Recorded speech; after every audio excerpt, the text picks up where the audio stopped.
1000 महिला होत्या। पोलीस प्रशासनाने दडपशाही करून उपोषणकर्त्यांना काल तातडीनं उपोषण स्थळावरून हाकलून लावून काही लोकांना अटक करून आणि मोर्चा हा मोडण्याचा प्रयत्न केला गेला।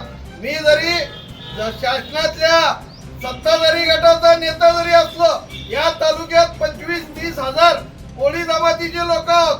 गेली 25 वर्ष आमची मागणी आहे। टीएसपी एरिया आणि ओटीएसपी एरियातला हा भाग 1976 ला केंद्र सरकारनं काढून टाकला। त्यानंतर दाखले दिले गेले। याच तहसील कार्यालयातून 80 ते 92 पर्यंत सगळ्या सुलभतेने जातीचे दाखले दिले जात होते आणि आम्ही त्यावेळी दाखले काढलो। परंतु 2002 साली काही टीएसपी एरियातल्या आमदारांनी स्वतःचे मतदारसंघ बदलू नयेत आणि दुसरीकडे आमदार जाऊ नयेत म्हणून या लोकांनी जाणीवपूर्वक दाखले देणाऱ्या आणि घेणाऱ्यांच्यासाठी एक कायदा केला। त्यामुळं अधिकाऱ्यांच्यावर ही दडपण आलं। आमचं भांडण काय तहसीलदार प्रांतांची नाही, आमचं भांडण राज्य शासनाशी आहे। ही केंद्राने केलेला कायदा इथं लागू केला गेला नाही।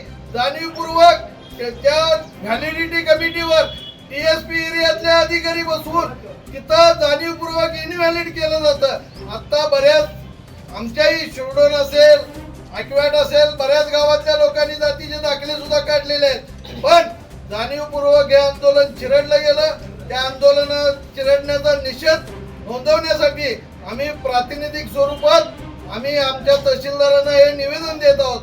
त्याच पद्धतीनं या इथं जमातीतल्या जुने पुरावे असतील नसतील, परंतु येणाऱ्याचा अर्ज घेणं आल्यानंतर तुम्ही काही निर्णय द्या, तहसीलदार साहेब असतील, प्रांत साहेब असतील, परंतु तुम्ही नंतर तुमचा निर्णय आम्हाला लेखी कळवा, आम्ही न्यायालयात जाऊ, परंतु अर्ज स्वीकारले जात नाहीत। हा अन्याय इथे राहणाऱ्या शिरोळ तालुक्यातल्या कोळी जमातीवर होत आहे।